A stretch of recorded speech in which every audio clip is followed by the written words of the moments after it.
Hello everyone, welcome back to the channel. I hope आप सब fit and fine होंगे। तो आज की वीडियो काफ़ी ख़ास होने वाली है क्योंकि आज की वीडियो में हम रिव्यू करने वाले हैं इस होंडा सिटी को। और इस होंडा सिटी को रिव्यू करने का रीज़न है कि बहुत सारे लोग इंटरेस्टेड थे कि दिल्ली से गाड़ी कैसे लें और क्या दिल्ली में सच में गाड़ी सस्ती मिल रही है, क्या क्वालिटी है गाड़ी में, क्या सच में हमें हमारे पैसों के बदले क्या एक अच्छा प्रोडक्ट मिलेगा। तो उसके लिए हम आज की वीडियो बना रहे हैं और हमारी वीडियो जो होने वाली है एक ओनर रिव्यू होने वाला है। हमारे सामने प्रमोद जी हैं और इन्होंने दिल्ली से ये होंडा सिटी ख़रीदी है और इन्हीं से जानेंगे कि इनको ये गाड़ी कैसे मिली और क्या ये इनके लिए अच्छी डील थी। तो आइए सबसे पहले गाड़ी के बारे में थोड़ा सा जान ले प्रमोद जी से। नमस्कार साथियों, गाड़ी है 2015 model Honda City SV IV tech automatic models हैं और मैंने पिछले साल ये गाड़ी ख़रीदी थी, तब ये 70,000 किलोमीटर चली हुई थी। प्रमोद जी, वैसे गाड़ी तो आपने काफ़ी अच्छी चूज़ करी है, गाड़ी के अंदर हमें भी बैठ के काफ़ी अच्छा फील आ रहा है। पर लेकिन मैं आपसे ये जानना चाहूँगा कि आपका मन कब करा कि एक यूज़ कार की तरफ क्या कहते हैं आपको जाना चाहिए? ऐसा तो वैसे भी स्टार्टिंग में मेरा कोई मन नहीं था कि यूज़ कार ही लेनी है मुझे, क्योंकि मेरा स्टार्टिंग से जब भी मैंने कोई चीज़ ली है तो नई ही ली है, क्योंकि नई चीज़ का एक अलग ऑरा होता है और यूज़ चीज़ का एक अलग ऑरा होता है। बट लेकिन क्योंकि ये काफ़ी टफ डिसीज़न था मेरे लिए, इसलिए मैंने अपने बड़े भाई को, जिनको मैं अपना सलाहकार भी मानता हूँ, तो मैंने हर चीज़ उन्हीं से सलाह करता हूँ, चाहे लाइफ का कोई भी डिसीजन लेना हो तो उन्होंने ही मुझे सजेस्ट किया कि सेकंड हैंड कार लेना ही अभी के टाइम पे, अभी के मार्केट के हिसाब से बेटर है। क्योंकि कार की वैल्यू, नई कार की वैल्यू जो साल भर में गिरती है वो सेकंड हैंड कार की वैल्यू नहीं गिरती है, क्योंकि सेकंड हैंड कार ऑलरेडी ही काफ़ी पुरानी होती है, तो उसकी जो वैल्यू है वो बहुत धीरे गिरती है एज़ कम्पेयर टू नई कार। तो इसलिए मैंने सोचा कि चलो अभी उतने पैसे है भी नहीं कि नई कार ले लें, क्योंकि फिर लेनी किस्तों में ही पड़ती, तो फिर किस्तों का भी एक भार आ जाता है। तो इसलिए मैंने फिर सेकंड हैंड ही चूज़ करी। जैसे गाड़ी आपने काफ़ी अच्छी चूज़ करी है, बट मैं ये जानना चाहूँगा आपसे कि अपनी सिटी छोड़ के आप दिल्ली की तरफ कैसे गए गाड़ी लेने के लिए? ये इसका क्या रीज़न था? आप ये प्लीज़ क्या कहते हैं हमारे व्यूअर्स को बताएं, क्योंकि हमारे व्यूअर्स काफ़ी ज़्यादा इंटरेस्टेड हैं आजकल दिल्ली से गाड़ी लेनी चाहिए या नहीं लेनी चाहिए। तो आपने कैसे दिल्ली की तरफ अपना रुख करा एक गाड़ी खरीदने के लिए? तो पहले तो आपका बहुत बहुत धन्यवाद कि आपने गाड़ी की तारीफ़ करी। इसका सारा श्रेय मैं अपने बड़े भाई को ही देना चाहूँगा, क्योंकि उन्होंने ये गाड़ी मेरे लिए ढूंढी दिल्ली में। उन्होंने मुझसे ज़्यादा मेहनत करी इस गाड़ी को ढूंढने में, तो उन्होंने ही गाड़ी को सारा वॉक अराउंड किया, गाड़ी की टेस्टिंग उन्होंने ही करी। तो दिल्ली की तरफ इसलिए भी गया मैं क्योंकि मुझे रेट में भी काफ़ी अंतर मिल रहे थे और ऊपर से भैया भी दिल्ली में थे, तो वो वहाँ जाके चेक भी कर सकते थे गाड़ी को, क्योंकि मुझे बार बार हल्द्वानी से नहीं जाना पड़ता। तो सारा श्रेय इस गाड़ी का ढूंढने का मैं अपने भैया को ही देना चाहूँगा और अपने व्यूअर्स को भी बोलना चाहूँगा कि अगर आप दिल्ली से गाड़ी लेने की सोच रहे हैं तो आप पहले दिल्ली में अपना कोई बंदा ढूंढिए जो आपके बिहाफ में जाके वहाँ पे गाड़ी देखे, क्योंकि खाली यहाँ से देख के, वीडियो में देख के अगर आप गाड़ी बुक कर दोगे और सीधे गाड़ी उठाने जाओगे तो क्या पता आपने वीडियो में क्या देखा और आपको वहाँ क्या मिले, इसका कोई गारंटी नहीं है। ये बात तो आपने क्या कहते हैं बहुत बढ़िया बताई कि कोई ना कोई आपके बिहाफ पे हो जो वहाँ एक बार गाड़ी को आपके बिहाफ में चेक कर ले और उसके बाद आप बिना डर के गाड़ी ले सकते हैं। तो आपको दिल्ली से लेने में गाड़ी अपने शहर से ना लेके कोई बेनिफिट्स मिले आपको क्या प्राइसेस में? मतलब अगर 15 मॉडल आप अपने शहर में होंडा सिटी लेते ऑटोमेटिक, तो आपने दिल्ली से ली, तो क्या आपको कुछ ऐसे बेनिफिट्स मिले आपको वहाँ से लेने में?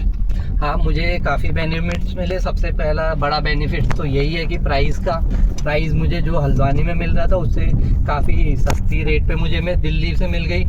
और दूसरी चीज़ है कि मैंने इसको उत्तराखंड में अभी ट्रांसफ़र नहीं करवाया, क्योंकि दिल्ली में अब हमारे भैया थे तो हमने उनके ही एड्रेस पे दिखा के मैंने अपना वहाँ पे रेंट एग्रीमेंट दिखा के मैंने दिल्ली पे ही अपने नाम पे ट्रांसफ़र कर लिया है। तो जो लोग सोचते हैं कि दिल्ली की गाड़ी है, हम उत्तराखंड में कैसे चलाएंगे, तो उत्तराखंड में ट्रांसफ़र कैसे होगी।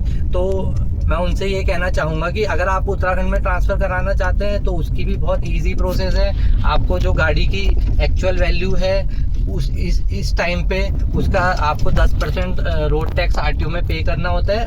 अगर आपको यूके उत्तराखंड का नंबर मिल जाएगा। अगर आप दिल्ली में ही चाहते हैं तो आपको दिल्ली में एक को एप्लीकेंट का एड्रेस दिखा के आप दिल्ली में 4,000 रुपये में ट्रांसफ़र हो गई थी मेरी ये।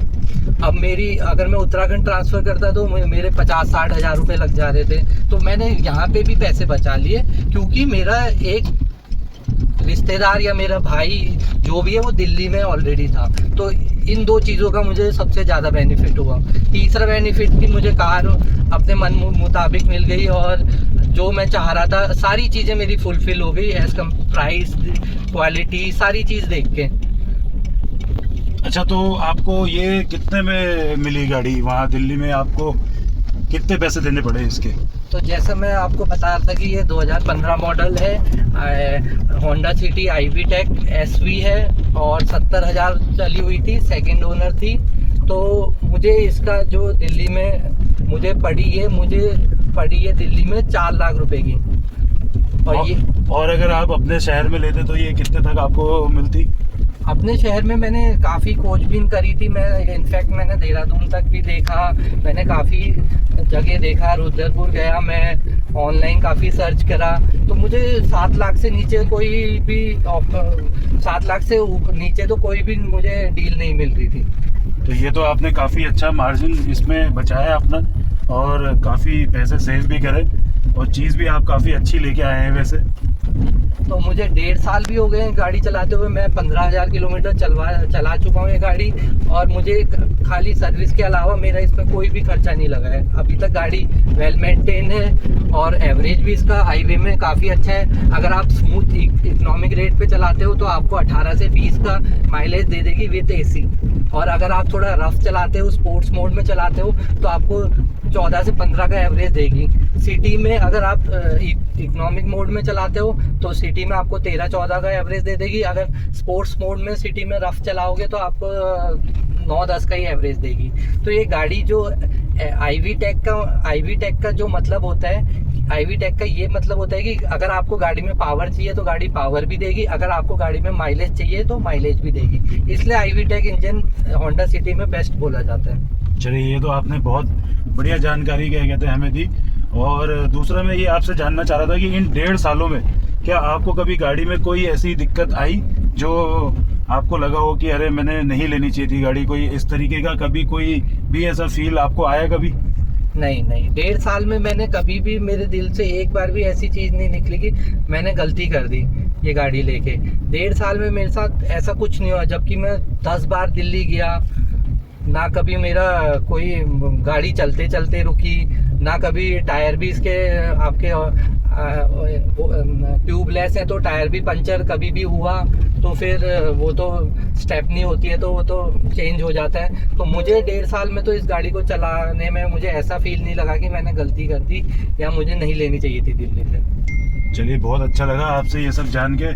और सो व्यूअर्स, आपने सुना प्रमोद जी से, इनके एक्सपीरियंसेस आपने सुने कि किस तरीके से, कितनी मेहनत करके इन्होंने दिल्ली से एक गाड़ी उठाई। इनका सपना जो था इन्होंने वो पूरा करा, और क्या क्या इनको करना पड़ा। जैसे कि इन्होंने अपने, ये रहते नैनीताल में हैं, इन्होंने वहाँ अपने भाई साहब से कांटेक्ट करा, इनके भाई साहब ने वहाँ पर गाड़ी इनके लिए ढूंढी।